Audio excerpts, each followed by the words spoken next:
Hello students, I am Dr. Subhadra. I will be teaching you the nutritional management of HIV/AIDS patients. In the module on HIV/AIDS, why is nutrition important? As we all know, AIDS is one of the most serious health concerns of the world. Once restricted to the developed countries, but today it is prevalent very widely across the world, across the age groups in both males and females. Thanks to the antiretroviral therapy, which has extended the lifespan of AIDS patients considerably. But however, the infection coupled with the treatment is taking a toll on the body composition and nutritional status of the patients.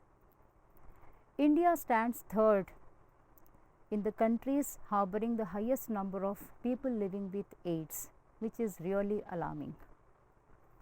And we accommodate 4 out of 10 AIDS patients in Asia. As I have already told you, the antiretroviral therapy helped us to reduce the incidence of AIDS by 38%. But to support the effect of antiretroviral therapy, good nutritional support is very much required. In this module, you are going to learn basically the pathophysiology of the HIV/AIDS, then the impact of infection and therapy on the nutritional status, and finally the nutritional recommendations and management of AIDS patient. HIV is transmitted primarily through unprotected sex, but also through unsafe blood transfusion practices, improperly sterilized hospital tools. But very sadly, HIV can also cross the placenta, resulting in an infected mother further transmitting the disease to the fetus and thereby influencing the whole life of the unborn. The human immunodeficiency virus, which is the causative agent of AIDS, is a spherical enveloped retrovirus of about 90 to 120 nanometers in size. In association with viral RNA, the presence of the reverse transcriptase enzyme, which is a characteristic feature of retrovirus, transcripts the viral RNA after the organism attaches itself to the CD4 antigen receptor of T lymphocytes of the host. Then an enzyme integrase catalyzes the insertion of transcribed RNA strands into the DNA of the host chromosomes, and the HIV cycle further continues, demanding the host DNA molecules to synthesize viral molecules, and this affects the cellular functions of T lymphocytes, that is production of lymphokines, which are usually done whenever an antigen attacks the lymphocytes, and which is a mode of exhibiting the natural immunity. Thus, HIV molecules suppress the immune capabilities of T lymphocytes, and thereby it also suppresses the ability of T lymphocytes to stimulate production of corresponding antibodies. It means HIV infection affects not only the cellular but also the humoral immunity. And once targeted by the HIV cells, the CD4 cells get destroyed and decrease in numbers. And reduction in the CD4 count is considered to be the marker of HIV severity. And in fact, AIDS is declared after the CD4 count drops to below 200 cells per microliter. The Center for Disease Control has classified HIV infection into 3 basic types, but however, it has been presented in 9 types of matrices depending on the CD4 cell count numbers. The infection could be asymptomatic initially. Later on, the symptoms develop, but it may be subclinical, and finally the symptoms become very clear and clinical. And in the picture, as you can see, A3, B3 and C1 to C3, all these stages are called AIDS, wherein even under subclinical conditions, a person will be able to transmit the disease to another person, and hence needs to be taken care of. When it comes to progression of HIV, World Health Organization has described the progression in 4 stages, namely primary HIV infection, which is a stage lasting for only few weeks. It is a shorter period comparatively, during which the patient might experience flu-like symptoms, and the immune system begins to respond to the virus by producing HIV antibodies, and it will exhibit acute phase response. And during this stage, the body will be utilizing its energy sources and its protein to produce HIV antibodies and fight against HIV. But however, there would be no symptoms of HIV infection, still the person could be very highly infectious. The second stage 2 is an asymptomatic stage. This lasts for a very long duration, probably from few days to few months to even years. And during this stage, the HIV harbors itself in the lymph nodes of the individual, and there would be destruction of T helper cells, that is CD4 cells, continuously happening, and along with this there will be wide number of viruses produced in the host body.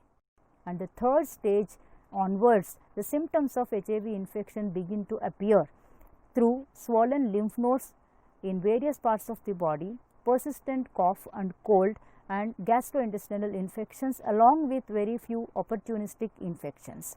Opportunistic infections are secondary infections that would invade the patient's body because of impaired immunity, and there could be certain symptoms of nervous system also present in the patient. And what is very important for a nutritionist to know is at what stage the disease has been diagnosed, so that proper nutritional care can be planned. Now, let us see, to plan a proper nutritional care, it is very important to understand the interrelationship between nutrition, infection and immunity of the individual. When we discuss the role of HIV infection or the impact of HIV infection on an individual's immunity status and nutritional status, the infection itself would impair the desire to eat food, and there would be anorexia, nausea and vomiting sensation. As a result, food consumption is going to be very low, and secondly, even whatever food is consumed may not be digested very well because of the impact of infection as well as its treatment on the gastrointestinal mucosa, and the absorbed nutrients may not be working very well in the human body because of drug nutrient interactions.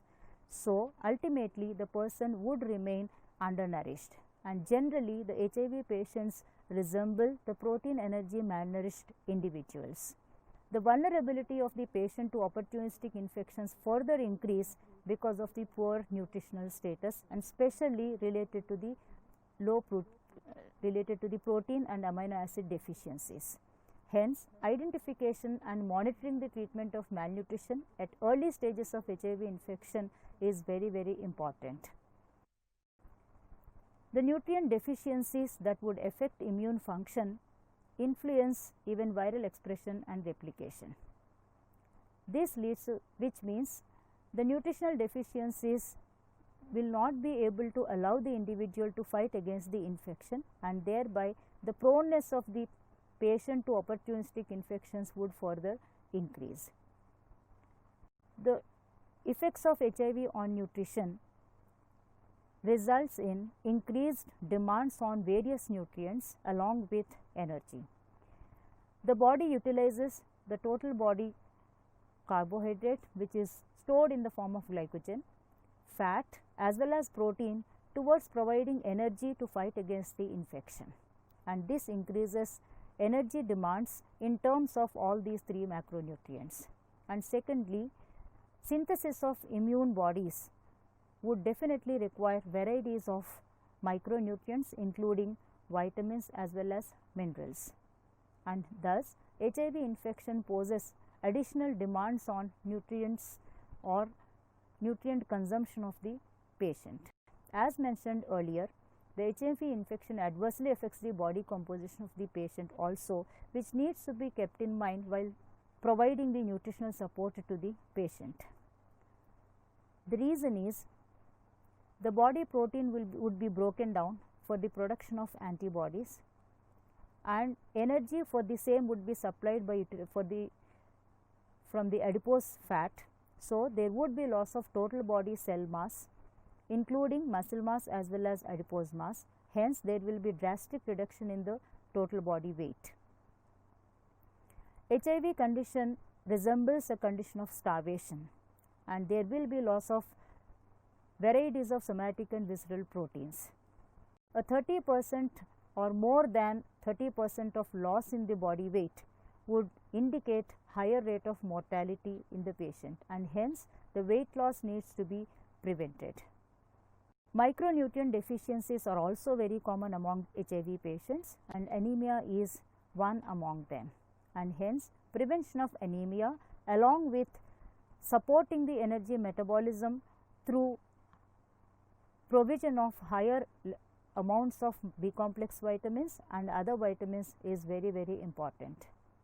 When it comes to nutritional management of HIV patients, firstly we need to look at the energy needs of the patients. However, the infectious state is a hypermetabolic state, and as a result the energy demands of the patients are going to increase. It has been suggested that the energy intake should be increased by about 10 to 15%, or energy should be supplied as 40 kilocalories per kg body weight per day to maintain the optimum body weight or healthy body weight of the patient. And suppose if the patient has lost considerable amount of weight, 50 calories per kg body weight per day has to be provided through diet. And however, if the patient is a youngster in the growing stages of life, then further increment of 20 to 25% of energy would be required in comparison with apparently healthy age matched and gender matched individuals. So, this is how the WHO has suggested that presence of opportunistic infections would further increase the energy recommendations by about 20 to 30% even for an adult. So, this is about the energy requirements of AIDS patients.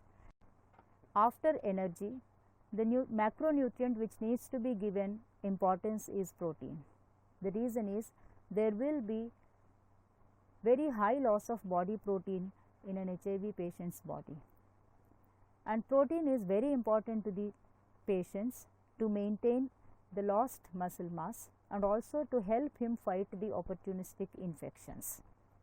So, consumption of 1.5 grams per kg body weight of protein has often been recommended, which helps in protecting the lean body mass. But care has to be taken that the proteins which are supplied in the diet should be of high quality, which means non-vegetarian protein is of the first preference. So, dairy products and non-vegetarian food should be part of the diet, but however, there could be vegetarian patients who cannot consume these. So, inclusion of soybeans along with other legumes or cereal pulse combinations and allowed and approved dairy products can be included in the diet. However, care should be taken that the protein intake does not increase or go above 15 to 20% of the total calories, as above this amount the protein might pose a risk to the kidneys. Followed by protein, fat is another nutrient which needs little more attention for HIV patients, because there would be loss of total body fat also in an HIV patient. So, the patients sometimes suffer from steatorrhea because of the impact of retroviral therapy on the gastrointestinal mucosa. So, there could be fat malabsorption resulting in not only fat deficiency or low fat intake, but also deficiency of fat soluble vitamins, and hence to support this fat malabsorption and steatorrhea, it is very important to give easily absorbable lipids, that is MCT rich oils such as coconut oil, rather than giving oils containing long chain triglycerides. And once again, like proteins, quality is a matter of concern in fat. So, fish among the non-vegetarian foods, which is a very good source of omega 3 fatty acids, and certain other vegetarian sources of fatty acids should also be included in the diet. Generally, fat restriction is not recommended to HIV patients unless their serum triglycerides or other lipids are high. This is a possibility because of the side effects of retroviral therapy, because some of the patients might show hypercholesterolemia or triglyceridemia. The suggestions or recommendations of World Health Organization regarding fat are similar to ICMR recommendations, that is, saturated fatty acid intake should be equal to or less than 7% of the total calories, followed by 10% of the calories supplied by monounsaturated fatty acids and even by polyunsaturated fatty acids. However, to repeat once again, omega-3 fatty acids need to be given special attention in the diet of HIV patient because of their positive role in immunity. When we come to micronutrients, which include vitamins and minerals, as I have mentioned earlier, because of fat malabsorption, there could be deficiency of fat soluble vitamins, and each of the fat soluble vitamins play a very important role in the immunity of an individual, and hence attention should be given to the fat soluble as well as water soluble vitamins in the whole category of vitamins. Though additional allowances are not recommended for micronutrients, ensuring consumption of RDA which are suggested for non-HIV population, especially for children, adolescents, pregnant and lactating women, should be ensured, and if required through supplements, and hence micronutrients need to be given special attention for HIV patients. All these micronutrients play critical roles in cellular differentiation, which is required in the immunity, enzymatic process required in the metabolism, and various other functions of the individual. Especially the interdependence of the macro and micronutrients makes it much more important to pay special attention to micronutrients, and moreover, the food consumption of the HIV patients is going to be lower for various reasons. So, this would finally affect the micronutrient consumption of the patients. So, special attention is definitely required to be given to the amounts of micronutrients in the diet, and oxidative stress should not be forgotten, because HIV patients often report of higher degree of oxidative stress, and hence we need to provide sufficient amount of antioxidant micronutrients in the diet. Studies have confirmed that HIV infected individuals have decreased absorption, excessive urinary losses, and low blood concentrations of vitamin A, B complex vitamins and vitamin C as well, along with certain minerals like zinc, selenium and magnesium, and hence all these nutrients need to be given special attention. Deficiency of B6 and B12 was also shown to be common in HIV infected persons, and as it is well known, these two vitamins are very important for protein metabolism as well as RBC synthesis, and hence these two vitamins also need to be included in the diet. In addition to the inadequate dietary intake, other conditions such as mucosal damage, impaired absorption, frequent diarrhea also impair nutrient absorption of the patients. In addition to the inadequate dietary intake, other conditions such as mucosal damage, impaired absorption, frequent diarrhea also impair nutrient absorption of the patients. Low intrinsic factor and acid secretion in the stomach also contribute to vitamin B12 deficiency in HIV patients. Moreover, low serum B12 has been associated with neurological symptoms and accelerated disease progression. Hence, provision of sufficient amounts of B complex vitamins, once again if required through supplements, should be made in the diet of HIV patients. Studies have confirmed that HIV infected individuals have decreased absorption, excessive urinary losses and low blood concentrations of vitamin A, B complex vitamins and vitamin C as well, along with certain minerals like zinc, selenium and magnesium, and hence all these nutrients need to be given special attention. Deficiency of B6 and B12 was also shown to be common in HIV infected persons, and as it is well known, These two vitamins are very important for protein metabolism as well as RBC synthesis, and hence these two vitamins also need to be included in the diet. Zinc plays a special role in HIV because the virus requires zinc for gene expression, replication and integration. Higher zinc intake, that is more than 20 milligrams per day, was associated with increased risk of disease progression in HIV patients. It stimulates the activity of viral enzyme integrase, which integrates viral RNA into host DNA. Likewise, zinc is essential for the HIV nucleocapsid protein P7 and the HIV TAT protein that are involved in HIV replication. Again, at high concentrations, zinc inhibits the activity of HIV1 protease, which is the virus's own protein splitting enzyme needed for the creation of new infectious particles. Zinc also plays specific roles as a possible direct antiviral agent. It has been found to inhibit cell death mediated by tumor necrosis factor, a cytokine linked to cellular apoptosis and wasting syndrome in HIV. However, the prevalence of low plasma zinc levels rose considerably over the course of the 18-month follow-up period, and development of low plasma levels was associated with a non-significant decrease in CD4 T cell counts. Conversely, normalization of plasma zinc levels was associated with a significant increase in T4 counts, and hence the role of zinc has still remained a controversy in micronutrient supply to the patients. Followed by zinc, there is an antioxidant mineral selenium, which is very much required by the HIV patients because of its protective role. The low plasma levels of selenium have been found in people living with HIV/AIDS. Selenium deficiency may contribute to HIV replication and possibly also to increasing the virulence of the virus. Its supplementation decreases the proneness and severity of opportunistic infections, improve digestion and absorption of nutrients, and also increase appetite and cardiac function. In animal models, selenium deficiency has been shown to increase viral pathogenicity. Thus, it is very important to provide all the antioxidant minerals as well as vitamins in the diet for HIV patients. When it comes to minerals, iron deficiency is a very commonly reported deficiency among HIV patients, and anemia is a very common problem for these.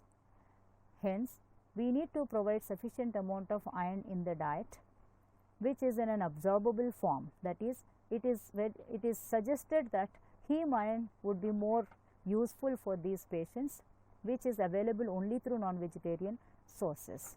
Prescription of suitable diet for HIV/AIDS patients initially requires thorough assessment of nutritional and clinical status. As discussed earlier, HIV patients suffer from lack of appetite due to the infection as well as due to the medications. In addition, they also suffer from depression, mouth ulcers, esophageal inflammation, gastrointestinal mucosal damage, all of which make it difficult to consume, digest and absorb food. Hence, it is very essential to provide food that is suitably modified both qualitatively and quantitatively, which means the consistency of the diet needs attention. Liquids and soft consistency foods are well tolerated. Spicy and highly acidic foods need to be avoided to avoid gastrointestinal inconvenience. Small and frequent meals are often recommended so as to avoid indigestion. As it has been mentioned earlier, the patients might complain of steatorrhea, and hence it is very important to control the deep fat fried foods inclusion in the diet. Good nutrition helps to strengthen immune system, protects from opportunistic infections and delays progression of HIV infection to AIDS. Moreover, the pharmacological preparations used to treat the disease further contribute to diarrhea, worsening the condition leading to severe muscle wasting. Optimum nutritional support helps to tolerate the side effects of medicines, besides enabling the patients maintain body weight and muscle mass, while helping them to comply to the medical treatment. Thus, A well-planned diet reduces mortality, increases life expectancy, and maximizes the effectiveness of antiretroviral therapy. Due to the various side effects of ART, a non-pharmacological food-based approach such as probiotic products have been recommended to HIV/AIDS patients, as these products, especially supplemented with micronutrients, were proved to alleviate diarrhea and also to improve the immunity status of the patients without any side effects. Probiotic yogurt containing Lactobacillus rhamnosus GR1 has been shown to alleviate diarrhea and delay the decline of CD4 lymphocytes, which is the primary target for HIV. In order to avoid diarrhea-induced dehydration, patients should be given ample fluids, as it is mentioned earlier, in the form of gruels, porridges, soups and juices. Addition of sugar and preferred flavors to the food is very well appreciated. Overall, a nutritious diet containing plenty of fruits and vegetables, good quality protein in the form of lean meat, fish, eggs, milk and milk products for vegetarians, dals, certainly including soya bean, and fat rich in medium chain triglycerides would help the AIDS patient withstand the treatment and also to cope up with the psychosocial and physiological stress. Taking advantage of special occasions in the life of the patient or family members or friends would certainly boost their morale and encourages them to eat food. Individualized counseling is also of utmost priority. Dear students, in this module you have learnt the pathophysiology of AIDS, the details of human immunodeficiency virus, the different stages of the disease, and also the need for nutritional considerations for AIDS patients. From this, you have learnt that the patients would be requiring high energy, high good quality protein, normal good quality fat and micronutrient rich diet for the patients. It is also very important to counsel the patients individually to create optimism towards life and also plan the strategies which are suitable to their socio-economic condition. Since AIDS is prevalent across the age groups, special attention needs to be given for younger AIDS patients. Their growth has to be kept in mind. So, without any compromise on the quality as well as quantity of the nutrients, the AIDS patients have to be supported.